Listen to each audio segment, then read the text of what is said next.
Top quality और consistent performance के लिए सिर्फ सिल्वर पंप नाम याद रखना। ಕಾಂಗ್ರೆಸ್ ಸಂಸದ ಈ ತುಕಾರಾಂ ಮನೆ ಮೇಲೆ ಇಡಿ ರೇಡ್ ಆಗಿದೆ. ಎಸ್, ಬಳ್ಳಾರಿನಲ್ಲಿ ಈ ತುಕಾರಾಂ ಮನೆ ಮೇಲೆ ದಾಳಿ ನಡೆಸಲಾಗಿದೆ.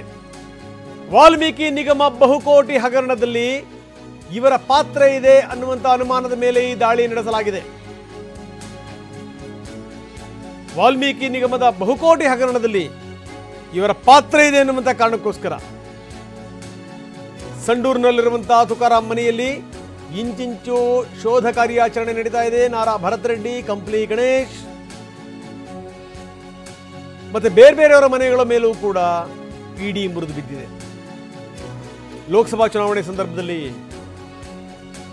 ಹಣ ಬಳಕೆಯ ಆರೋಪ, ಸಂಸದರು ಶಾಸಕರ ಮನೆ ಮೇಲೆ ಇಡಿ ತಂಡ ದಾಳಿ ನಡೆಸಿದೆ. ಬಹಳ ಗಮನಿಸಬೇಕಾದಂಥ ಸಂಗತಿ, ಯಾಕಂದರೆ ವಾಲ್ಮೀಕಿ ನಿಗಮದ ಹಗರಣ ಇದೆಯಲ್ಲ, ಸಾಮಾನ್ಯ ಸಂಗತಿ ಅಲ್ಲ. ಇಲ್ಲಿಂದ ದುಡ್ಡು ಎಲ್ಲೆಲ್ಲಿ ಹೋಯಿತು, ಏನು ಎತ್ತ, ಯಾವ್ಯಾವ ಬ್ಯಾಂಕ್ಗಳಿಗೆ ಹೋಯಿತು, ಯಾವ್ಯಾವ ಬ್ಯಾಂಕ್ಗಳಿದ್ದು, ಯಾರ್ಯಾರ ಅಕೌಂಟ್ಗಳಿತ್ತು,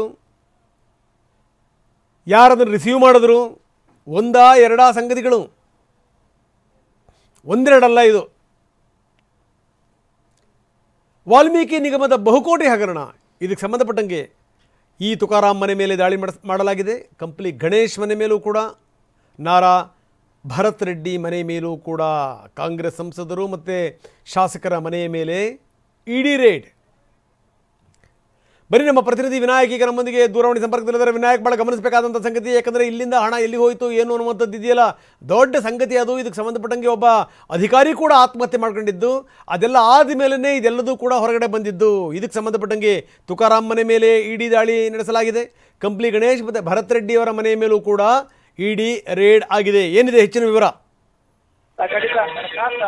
ಏನು ವಾಲ್ಮೀಕಿ ಬಹುಕೋಟಿ ಹಗರಣಕ್ಕೆ ಸಂಬಂಧಪಟ್ಟಂತೆ ಈಗಾಗಲೇ ಏನು ಮಾಜಿ ಸ್ಪೀಕರ್ ನಾಗೇಂದ್ರ ಅವರ ಸಚಿವ ಸ್ಥಾನ ಕೂಡ ಹೋಗಿತ್ತು. ಜೊತೆಗೆ ಆ ಸಂದರ್ಭದಲ್ಲಿ ಇಡಿ ದಾಳಿ ಕೂಡ ನಿರಂತರವಾಗಿ ನಾಗೇಂದ್ರ ಮನೆ ಮತ್ತು ಅವರ ಪ್ರಿಯ ಮನೆ ಮೇಲೆ ಕೂಡ ಸಾಕಷ್ಟು ದಾಳಿಯನ್ನ ಮಾಡುವ ಮೂಲಕವಾಗಿ ಸಾಕಷ್ಟು ದಾಖಲೆಗಳು ಕೂಡ ಪರಿಶೀಲನೆ ಮಾಡಿತ್ತು. ಆ ಸಂದರ್ಭದಲ್ಲಿ ಅಂದ್ರೆ ಲೋಕಸಭಾ ಚುನಾವಣೆ ವೇಳೆಯಲ್ಲಿ ಸಾಕಷ್ಟು ಹಣ ಬಳ್ಳಾರಿಯಲ್ಲಿ ಹರಿದು ಹಂಚಿಕೆ ಆಗಿತ್ತು ಅನ್ನೋ ಕೂಡ ಸಾಕಷ್ಟು ಲಿಸ್ಟ್ ಕೂಡ ಸಿಕ್ಕಿತ್ತು. ಆ ಲಿಸ್ಟ್ ನ ಪ್ರಕಾರವಾಗಿ ಅಲ್ಲಿ ಪ್ರಮುಖವಾಗಿ ಸಂಸದ ಈ ತುಕಾರಾಂ ಅವರ ಹೆಸರಿತ್ತು, ಜೊತೆಗೆ ನಾರಾ ಭರತ್ ಅವರ ರೆಡ್ಡಿ ಅವರ ಹೆಸರು ಕೂಡ ಇತ್ತು, ಜೊತೆಗೆ ಕಂಪ್ಲಿ ಶಾಸಕ ಗಣೇಶ್ ಅವರ ಕೂಡ ಹೆಸರು ಇತ್ತು. ಹೀಗಾಗಿ ಆ ಸಂದರ್ಭದಲ್ಲಿ ಏನು ಯಾರ್ಯಾರ ಹೆಸರು ಪ್ರಮುಖವಾಗಿ ಕೇಳಿ ಬಂದಿತ್ತು, ಇವತ್ತು ಇಡಿ ಅವರು ಕೂಡ ದಿಢೀರವಾಗಿ ಬೆಳಗ್ಗೆ ಶಾಕ್ ಕೊಟ್ಟಿದ್ದಾರೆ ಅಂತ ಹೇಳ್ಬೋದು. ಈಗಾಗಲೇ ಸಂಡೂರಲ್ಲಿರ್ತಕ್ಕಂತಹ ಈ ತುಕಾರಾಂ ಅವರ ಮನೆ ಮೇಲೆ ಈಗಾಗಲೇ ದಾಳಿಯನ್ನು ನಡೆಸಿರ್ತಕ್ಕಂತಹ ಇಡಿ ಅಧಿಕಾರಿಗಳು ಸಾಕಷ್ಟು ದಾಖಲೆಗಳನ್ನು ಕೂಡ ಪರಿಶೀಲನೆ ಮಾಡ್ತಾ ಇದ್ದಾರೆ. ಜೊತೆಗೆ ಕಂಪ್ಲಿ ಶಾಸಕರಾಗಿರ್ತಕ್ಕಂತಹ ಗಣೇಶ್ ಅವರ ಮನೆ ಮೇಲೆ ಕೂಡ ಈಗಾಗಲೇ ದಾಳಿಯನ್ನ ಮಾಡಿರುವಂತದ್ದು. ಜೊತೆಗೆ ಈಗಾಗಲೇ ನಾರಾ ಭರತ್ ರೆಡ್ಡಿ ಅವರು ಕೂಡ ಸಾಕಷ್ಟು ಶಾಕ್ ಅನ್ನ ಕೊಟ್ಟಿರುವಂತದ್ದು. ಹೀಗಾಗಿ ಪ್ರಮುಖ ವಿಚಾರವನ್ನು ನಾವು ಗಮನಿಸಬೇಕಾದ್ರೆ ಸಾಕಷ್ಟು ನೂರಾರು ಕೋಟಿ ಹಗರಣ ಇದಾಗಿತ್ತು. ಜೊತೆಗೆ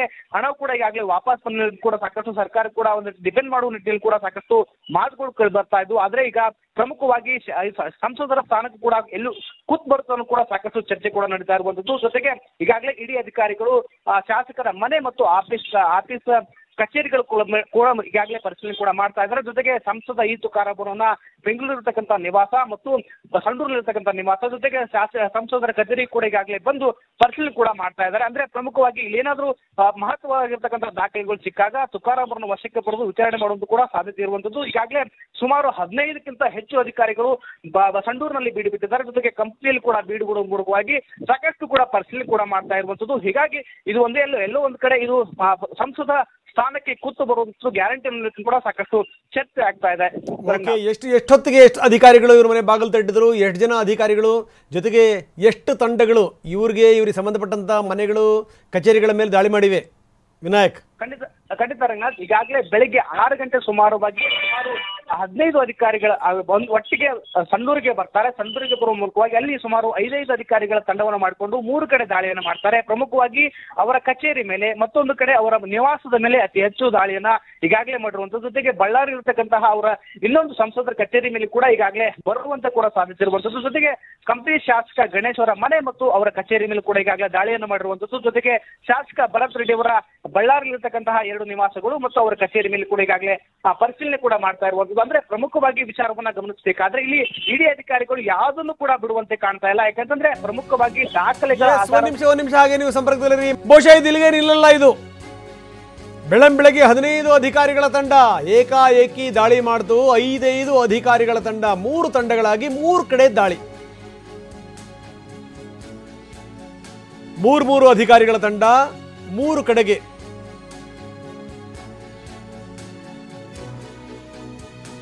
15 ಅಧಿಕಾರಿಗಳು ಅಂದರೆ 3 ತಂಡಗಳು 5 ಜನ, ಕ್ಷಮಿಸಿ 5 ಜನ 3 ತಂಡಗಳು. ಈ ತುಕಾರಾಮ್ ಮನೆ ಮೇಲೆ, ನಾರಾ ಭರತ್ ರೆಡ್ಡಿ ಮನೆ ಮೇಲೆ, ಕಂಪ್ಲಿ ಗಣೇಶ್ ಮನೆ ಮೇಲೆ. ಈಗ ಬಂದಿರುವಂಥ ಮಾಹಿತಿ ಪ್ರಕಾರ ನಾಗೇಂದ್ರ ಅವರ PA ಮನೆಯ ಮೇಲೂ ಕೂಡ, ಗೋವರ್ಧನ್ ಮನೆಯ ಮೇಲೂ ಕೂಡ ದಾಳಿ ಆಗಿದೆ. ನೋಡಿ ಸಂದರ್ಭ ನೋಡಿ, ಸ್ಥಿತಿಗತಿಗಳು ನೋಡಿ ಹಿಂಗಿದೆ ಅಂತ. ಎಲ್ಲೋ ಬಿಡಪ್ಪ ಈ ಕೇಸ್ಗಳಿರ್ತಾವಲ್ಲ, ಯಾವ ಸಂದರ್ಭದಲ್ಲಿ ಹೆಂಗೆ ಓಪನ್ ಆಗ್ತವೆ ಹೇಳೋಕ್ಕಾಗಲ್ಲ. ಜನಾರ್ದನ ರೆಡ್ಡಿದೆ ನೋಡಿ, ಯಾವಾಗಿನ ಕೇಸ್ ಹೆಂಗೆ ಓಪನ್ ಆಯಿತು, ಮತ್ತೆ ಒಳಗಡೆ ಹೋಗಬೇಕಾಯಿತು. ಬಳ್ಳಾರಿಯ ತುಕಾರಾಮ್ ಮನೆ ಮೇಲೆ ದಾಳಿಯಾಗಿದೆ. ಕ್ಷಣ ಕ್ಷಣಕ್ಕೂ ಕೂಡ ಇಡೀ ಅಧಿಕಾರಿಗಳ ದಾಳಿ ದೊಡ್ಡ ಪ್ರಮಾಣದಲ್ಲಿ ಬೆಳೀತಾ ಇದೆ.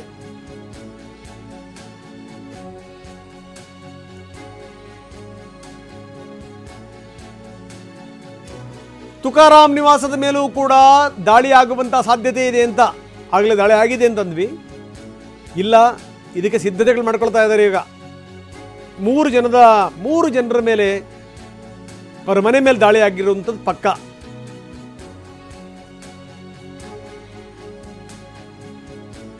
ನಾರಾ ಭರತ್ ರೆಡ್ಡಿ, ಕಂಪ್ಲಿ ಗಣೇಶ್ ಮತ್ತು ಗೋವರ್ಧನ್.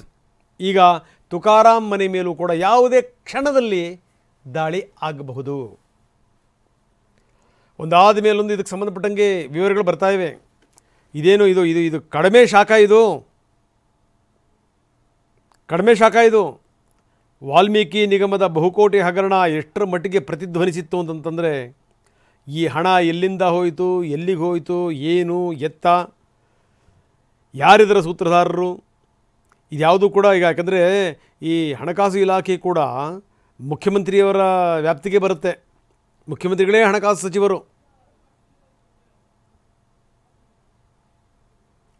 ಗೊತ್ತಿಲ್ಲದರೆ ಇದೆಲ್ಲದೂ ಕೂಡ ಆಯಿತಾ?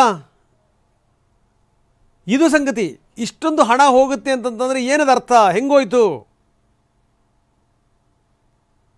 ಮಹರ್ಷಿ ವಾಲ್ಮೀಕಿ ಹೆಸರಲ್ಲಿರುವಂಥದ್ದಪ್ಪ ಇದು, ಪರಿಶಿಷ್ಟ ಪಂಗಡಗಳ ಅಭಿವೃದ್ಧಿ ನಿಗಮ. ಚಂದ್ರಶೇಖರನ್ ಆತ್ಮಹತ್ಯೆ ಮಾಡ್ಕೊಂಡ್ರಲ್ಲ, ಅಲ್ಲಿಂದ ಶುರುವಾಯಿತು. ತುಕಾರಾಮ್ ಸಂತ ಸ್ಥಾನಕ್ಕೂ ಕೂಡ ಕುತ್ತು ಬರುತ್ತಾ. ಮಹತ್ವದ ದಾಖಲೆಗಳೇನಾದರೂ ಸಿಕ್ಕರೆ ಎಡವಟ್ಟಾಗಬಹುದು, ವಶಕ್ಕೆ ಪಡೆದು ವಿಚಾರಣೆ ಮಾಡಬಹುದು.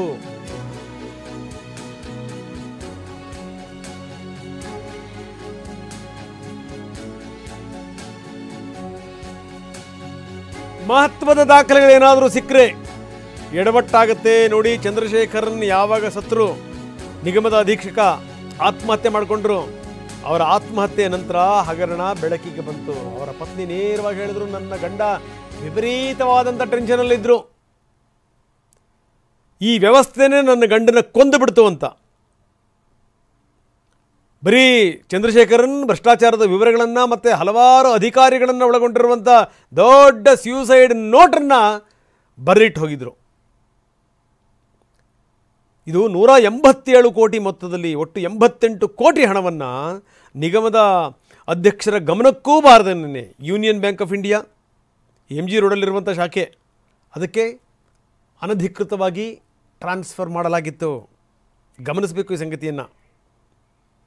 ಬ್ಯಾಂಕ್ನವರು ಫೆಬ್ರವರಿ 26ನೇ ತಾರೀಕು ನಿಗಮದ ವ್ಯವಸ್ಥಾಪಕ ನಿರ್ದೇಶಕರು ಮತ್ತು ಜಿಲ್ಲಾ ಲೆಕ್ಕಾಧಿಕಾರಿಗಳ ಸಹಿ ಪಡೆದು ನಿಗಮದ ಖಾತೆಯಿಂದ ಬೇರೆ ಬೇರೆ ಖಾತೆಗಳಿಗೆ ಹೋಗಿತ್ತು. 187 ಕೋಟಿ ರೂಪಾಯಿ, 33 ಲಕ್ಷ. ಇಡಿ ಅಧಿಕಾರಿಗಳು ಮಹತ್ವದ ದಾಖಲೆಗಳನ್ನು ಕೆದಕ್ತಾ ಇದ್ದಾರೆ. ಕಂಪ್ಲಿ ಗಣೇಶ್ ಮತ್ತು ನಾರಾ ಭರತ್ ರೆಡ್ಡಿ ಮನೆಯಲ್ಲಿ ಕಳೆದ 3 ಗಂಟೆಯಿಂದ ಇಂಚಿಂಚು ಶೋಧ ಕಾರ್ಯಾಚರಣೆ ನಡೀತಾ ಇದೆ. ನಾನು ಹೇಳ್ತಾ ಇದ್ದೆ 187 ಕೋಟಿ 33 ಲಕ್ಷ ರೂಪಾಯಿ.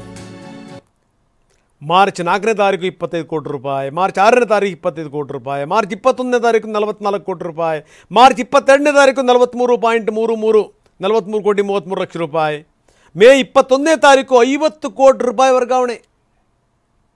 ಯಾರಪ್ಪನ ಮನೆ ದುಡ್ಡಿದು? ಯಾಕೆ ವರ್ಗಾವಣೆ ಆಯಿತು? ಯಾರು ವರ್ಗಾವಣೆ ಮಾಡಿದರು? ಯೂನಿಯನ್ ಬ್ಯಾಂಕ್ನಿಂದ, MG ರೋಡಲ್ಲಿರುವಂಥ ಬ್ರಾಂಚ್ ಯೂನಿಯನ್ ಬ್ಯಾಂಕ್ನಿಂದ ಇದು ಬೇರೆ ಬೇರೆ ಕಡೆಗೆ ಎಲ್ಲೆಲ್ಲಿಗೆ ಹೋಗುತ್ತೆ ಅಂತೀರಿ. ಹೈದರಾಬಾದಿನ ಬ್ಯಾಂಕ್ಗಳಿಗೂ ಕೂಡ ಹೋಗ್ಬಿಡುತ್ತೆ. ಚಿನ್ನದ ವ್ಯಾಪಾರಿಗಳಿಗೆ ಹೋಗುತ್ತೆ. ಏನಿದು? ಇದರ ಹಿಂದಿರುವಂಥದ್ದು ಏನು? ಯಾರಿಷ್ಟೊಂದು ಹಣವನ್ನು ಹಾಕಿದ್ರು? ಯಾವ ಕಾರಣದಿಂದ ಕಳಿಸಿದ್ರು? ಚುನಾವಣೆಗೆ ಏನಾದರೂ ಈ ಹಣ ಬಳಕೆ ಆಯಿತಾ?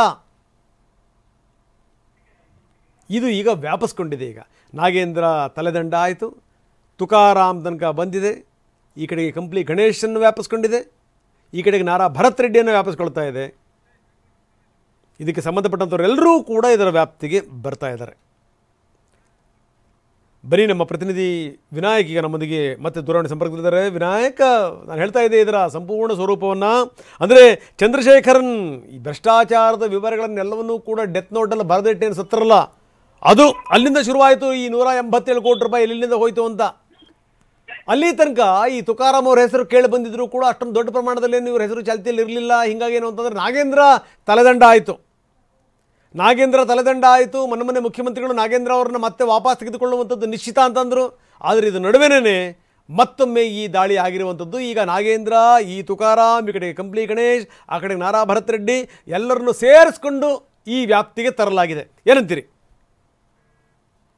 ನಿಜಕ್ಕೂ ಕೂಡ ಸಾಕಷ್ಟು ಶಾಕ್ಗೆ ಒಳಗಾಗಿದ್ದಾರೆ ಅಂತ ಹೇಳ್ಬೋದು. ಯಾಕಂತಂದ್ರೆ ಸಂಸದ ಈ ತುಕಾರಾಮ್ ಅವರ ಮನೆ ಮೇಲೆ ಮತ್ತು ಅವರ ಕಚೇರಿ ಮೇಲೆ, ಜೊತೆಗೆ ಶಾಸಕ ನಾರಾ ಭರತ್ ರೆಡ್ಡಿ ಅವರ ಮನೆ ಮತ್ತು ಕಚೇರಿ ಮೇಲೆ ಈಗಾಗಲೇ, ಮತ್ತು ಕಂಪ್ಲಿ ಗಣೇಶ ಶಾಸಕರಾಗಿರ್ತಕ್ಕಂತಹ ಕಂಪ್ಲಿ ಗಣೇಶ ಆಗಿರ್ತಕ್ಕಂಥ ಅವರ ಮನೆ ಮೇಲೆ ಮತ್ತು ಕಚೇರಿ ಮೇಲೆ ಈಗಾಗಲೇ ದಾಳಿ ಆಗಿರುವಂತದ್ದು. ಅಂದ್ರೆ ಪ್ರಮುಖವಾಗಿ ಇಲ್ಲಿ ವಾಲ್ಮೀಕಿಯ ಬಹುಕೋಟಿ ಹಗರಣಕ್ಕೆ ಸಂಬಂಧಪಟ್ಟಂತೆ ಆ ಟೈಮ್ನಲ್ಲಿ ಸಾಕಷ್ಟು ಸತ್ತು ಕೂಡ ಆಗಿತ್ತು.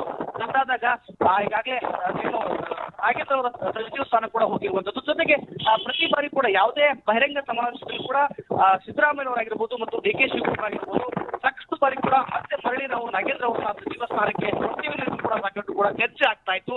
ಹೀಗಾಗಿ ಇದ್ರ ನಡುವೆ ಈಗಾಗಲೇ ಇಡಿ ಅಧಿಕಾರಿಗಳು ಮತ್ತೊಂದು ರೀತಿ ಶಾಖವನ್ನು ಕೊಟ್ಟು ಓಕೆ ನಿಮ್ಮ ಧ್ವನಿ ಸರಿಯಾಗಿ ಕೇಳ್ತಾ ಇಲ್ಲ. ನಾನು ಮತ್ತೆ ನಿಮ್ಮನ್ನು ಸಂಪರ್ಕ ಮಾಡಿದ್ದೀನಿ.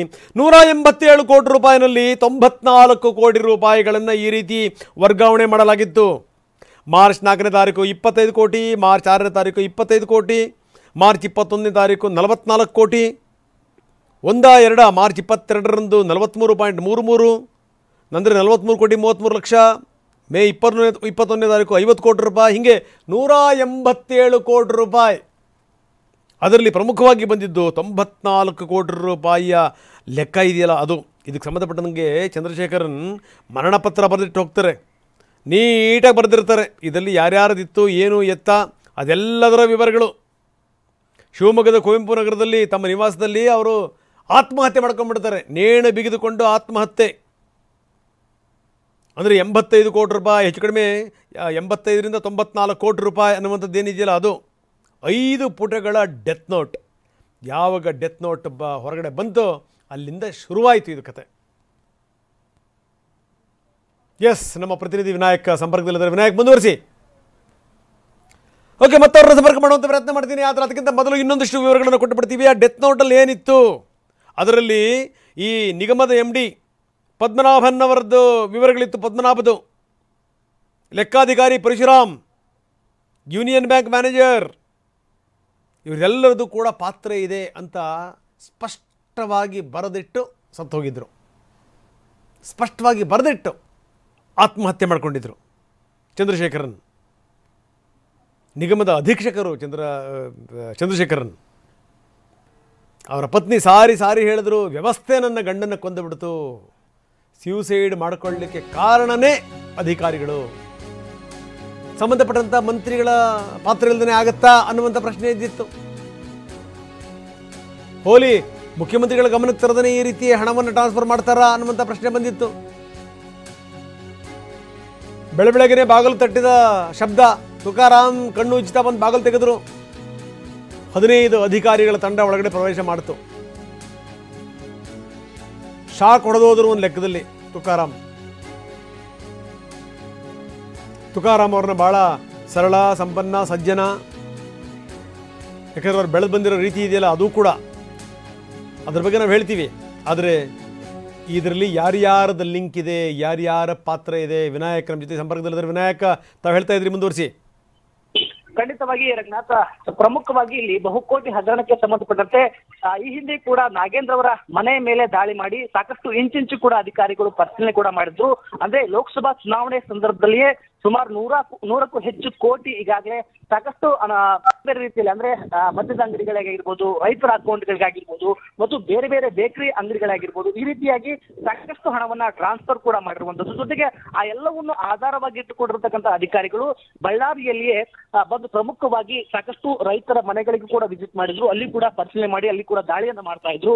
ಮತ್ತು ಪ್ರಮುಖವಾಗಿ ಬಾರ್ ಅಂಗಡಿಗಳಿಗೆ ಕೂಡ ಅಂದ್ರೆ ಅಲ್ಲಿ ಯಾವುದೇ ಕಾರಣಕ್ಕೂ ಅನುಮಾನ ಬರಬಾರದು ಅನ್ನೋ ನಿಟ್ಟಿನಲ್ಲಿ ಕೂಡ ಸಾಕಷ್ಟು ಹಣಗಳು ಕೂಡ ಟ್ರಾನ್ಸ್ಫರ್ ಆಗ್ತಾ ಬಂದಿತ್ತು. ಹೀಗಾಗಿ ಅದ್ರ ಕೂಡ ಸಂಪೂರ್ಣವಾಗಿ ಪರಿಶೀಲನೆ ಮಾಡಿರ್ತಕ್ಕಂತಹ ಅಧಿಕಾರಿಗಳು ಅಲ್ಲಿ ಎಲ್ಲವನ್ನು ಕೂಡ ಜಾಲಾಡಿದ್ದಾರೆ. ಜೊತೆಗೆ ಇಲ್ಲಿ ಇನ್ನೊಂದು ಗಮನಿಸಬೇಕಾಗಿರ್ತಕ್ಕಂಥ ಅಂಶ ಅಂತಂದ್ರೆ ರೈತರ ಅಕೌಂಟ್ಗೂ ಕೂಡ 20 ರಿಂದ 25 ಲಕ್ಷದವರೆಗೂ ಕೂಡ ಟ್ರಾನ್ಸ್ಫರ್ ಆಗಿರುವಂತದ್ದು. ಅದಕ್ಕೆ ಪ್ರಮುಖ ಸಾಕ್ಷಿ ಏನಂತೆ ಮೋಟಾ ಟ್ರಂಪ್ ಇರ್ತಕ್ಕಂತಹ ಸುಮಾರು 5 ರೈತರ ಅಕೌಂಟ್ಗಳಿಗೆ ಹಣ ಬಂದಿತ್ತು. ಜೊತೆಗೆ ಇಲ್ಲಿರ್ತಕ್ಕಂತಹ ನಾಗೇಂದ್ರ ಅವರಿಗೆ ಸಂಬಂಧಪಟ್ಟಿರ್ತಕ್ಕಂತಹ ಪಿಎಗಳಾಗಿರ್ಬೋದು ಮತ್ತು ಅವರ ವ್ಯಕ್ತಿಗಳಾಗಿರ್ಬೋದು, ಕಾರ್ಯಕರ್ತರಾಗಿರ್ಬೋದು, ಇವರೆಲ್ಲರೂ ಕೂಡ ಆ ಹಣವನ್ನ ಡ್ರಾ ಮಾಡ್ಕೊಂಡು ಬಂದಿದ್ರು. ಹೀಗಾಗಿ ಅನಾವಶ್ಯಕವಾಗಿ ರೈತರು ಕೂಡ ಸಾಕಷ್ಟು ಇದರಲ್ಲಿ ಒಂದ್ ರೀತಿ ಸಮಸ್ಯೆಗೆ ತಿಳ್ಕೊಂಡಿದ್ರು. ಹೀಗಾಗಿ ಅವರು ಕೂಡ ಸಾಕಷ್ಟು ಅಳಲನ್ನು ಕೂಡ ತೋಡ್ಕೊಂಡಿದ್ರು. ಈಗ ಇದೊಂದು ರೀತಿ ಎಲ್ಲೋ ನೇರವಾಗಿ ಯಾರ್ಯಾರು ಇದರಲ್ಲಿ ಭಾಗಿಯಾಗಿದ್ರು ಪ್ರಮುಖರು ಅನ್ನೋದ್ರಲ್ಲಿ ಕೂಡ ಈಗಾಗಲೇ ಸಂಸದ ಈ ತುಕಾರಾಮರ ಮನೆ ಮೇಲೆ ಕೂಡ ದಾಳಿ ಮಾಡುವ ಕೂಡ ಬೆಳಗಿನ ಜಾವದಲ್ಲಿ ದಾಳಿ ಮಾಡುವ ಮೂಲಕವಾಗಿ ಸಾಕಷ್ಟು ಒಂದು ರೀತಿ ಶಾಕ್ ಅನ್ನು ಕೊಟ್ಟಿರುವಂತ. ಜೊತೆಗೆ ಈಗಾಗಲೇ ಕಳೆದ ಚುನಾವಣೆ ಕೂಡ ಅವರು ಸಂಸದರಾದ ಜೊತೆಗೆ ವಿಧಾನಸಭೆ ಬೈ ಎಲೆಕ್ಷನ್ ಕೂಡ ನಡೆಯಿತು.